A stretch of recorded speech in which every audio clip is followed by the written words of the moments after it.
আমি আমার রান্নার যে পরিশ্রম, সেই ঘাম মুখ বা তোমার যে পরিশ্রমে অক্লান্ত পরিশ্রমের যে চেহারা, সেটা কারো কাছ থেকে দেখিয়ে সিম্প্যাথি আদায় করতে সিম্প্যাথি আমি চাই না, এটাই মুনমুন্দি।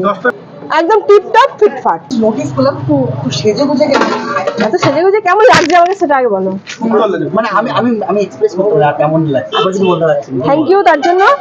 আর সেজেগুজে থাকতে আমি প্রথম কথা খুব ভালোবাসি। আগেই আমার ডায়লগটা দিয়ে দিচ্ছি যে রাধে সে চুলো বাঁধে। আমার মেয়ে আছে একটা 8 বছরের, আমি তাকে সামলে এইসব সমস্ত রান্না বান্না করে সকাল সব নিজে হাতে করেছি। আমাকে হেল্প করে দেওয়ার মানুষ আছে সাইডে। মোটামুটি তুমি তো করো তাই না? অবশ্যই আমি রান্না কারোর হাতে ছাড়ি না। কারণ কি এই যে রান্নার যদি আমি ছেড়ে দিই, আমি কতটা পরিমাণ তেল দিচ্ছি, আমি কতটা পরিমাণ নুন দিচ্ছি, কতটা পরিমাণ হলুদ দিচ্ছি, কতটা পরিমাণ কি দিচ্ছি, সেটা কিন্তু অন্য কেউ করতে পারবে না। আমি যতটা ভালোবেসে আন্তরিকতার সাথে এই রান্নাটা করতে পারবো, আমি যদি একটা কাজের মানুষকে দিয়ে করাই যে আমার বাড়িতে রান্না করবে, তাকে দিয়ে যদি করাই,